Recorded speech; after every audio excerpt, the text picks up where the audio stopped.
दोस्तों, एक समय की बात है। एक हाथी की मृत्यु हो गई। मृत्यु के बाद हाथी की आत्मा यमलोक पहुंची।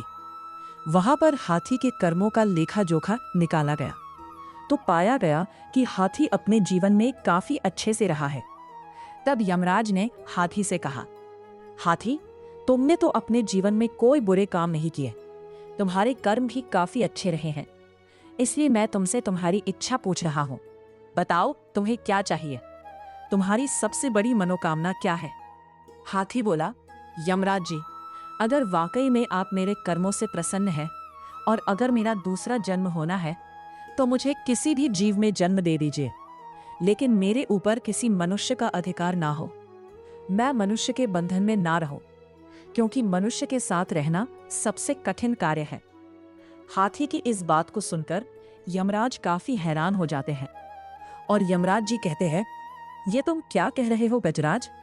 मैं तो यही जानता हूं कि मनुष्य जाति सबसे अच्छी होती है, वो सबसे ज्यादा बुद्धिमान होते हैं।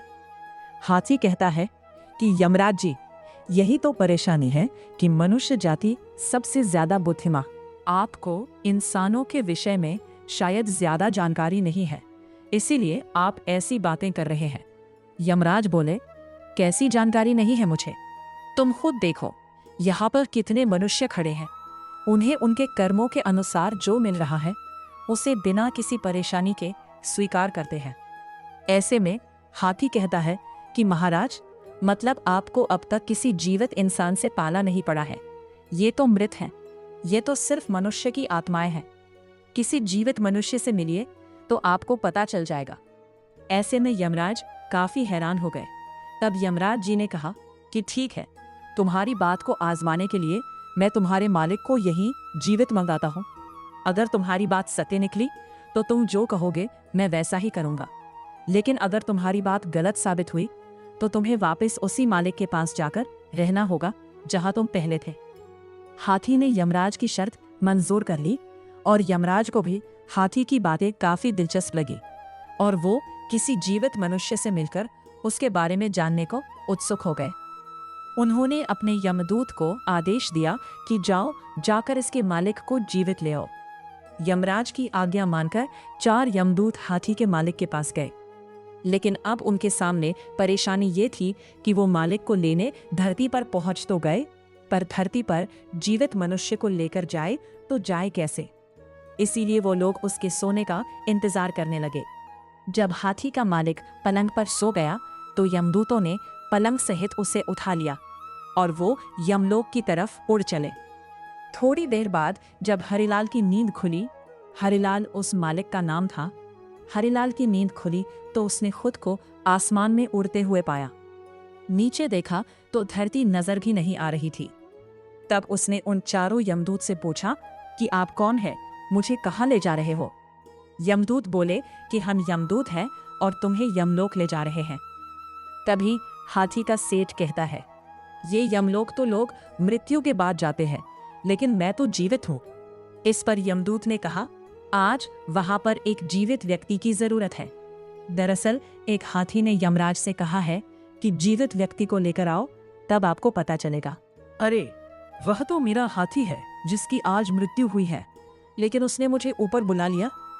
तब परेशान हरिलाल ने कोई तरकीब लगाने की सोची ताकि उसका जीवन सुरक्षित रहे। इधर उधर देखने पर उसे उसके पलंग पर ही एक कलम और कागज मिल गया।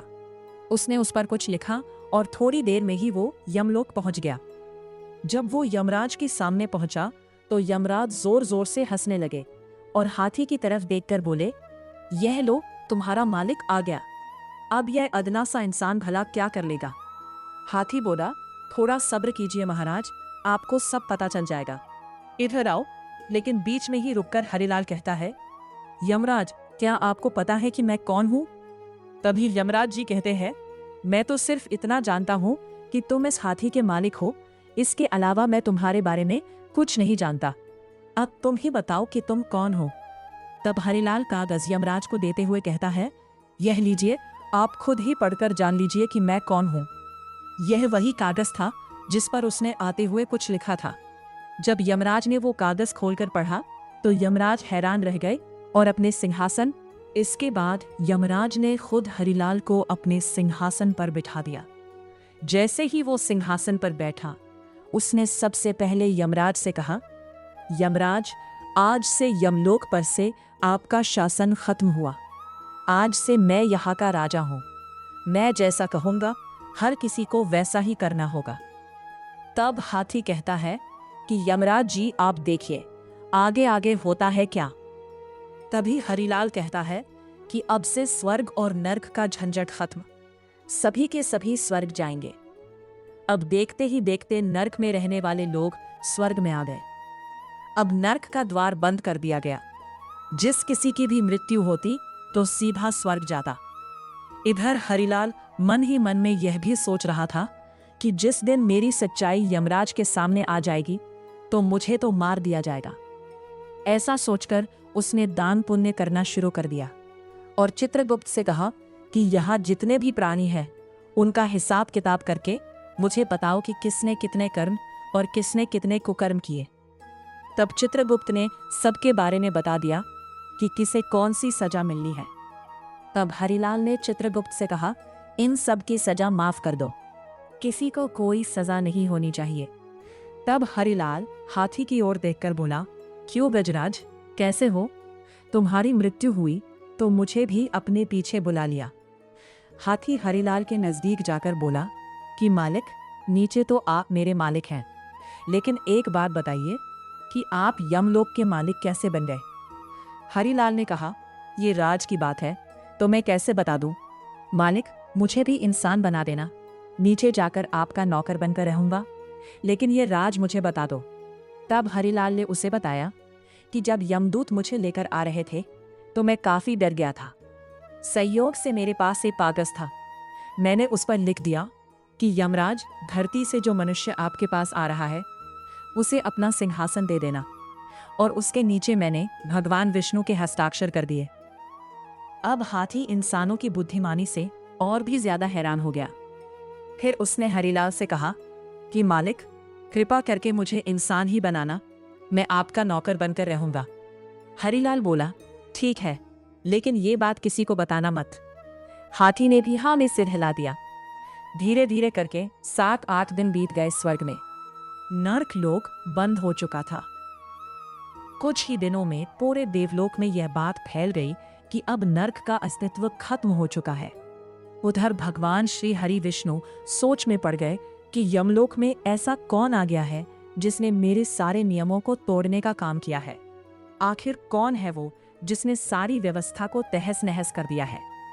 यह सोचकर भगवान विष्णु स्वयं यमलोक में आए और उन्होंने देखा कि यमराज यमलोक के द्वार के बाहर बैठे हैं। अब विष्णु भगवान ने उनसे पूछा, यमराज, तुम बाहर बैठे हो तो यमलोक को कौन चला रहा है? भगवान, ये आप क्या कह रहे हैं? आपने ही तो उसको मेरे स्थान पर नियुक्त किया था और आप भी इस तरह से अनजान बन रहे हैं। उसने जो मुझे कागज दिया था उसमें साफ साफ लिखा था कि मैं उसे यमलोक का सिंहासन दे दूं, और उस पर आपके हस्ताक्षर भी थे। अगर आपको यकीन नहीं होता तो यह देखिए। भगवान विष्णु ने कहा, मैंने इंसान को यमलोक में नियुक्त किया है? मैंने तो ऐसा कभी नहीं किया। कौन है वो?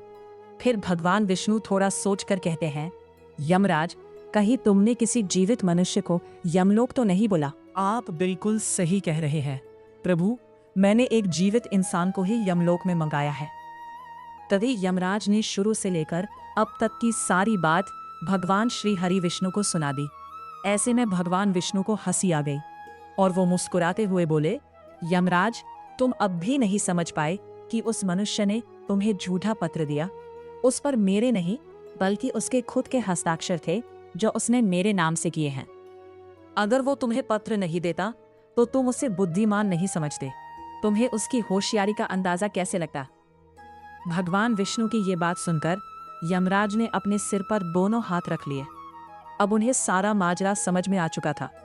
उन्होंने भगवान विष्णु से कहा, प्रभु, इस मनुष्य की रचना तो आपने काफी अद्भुत की है।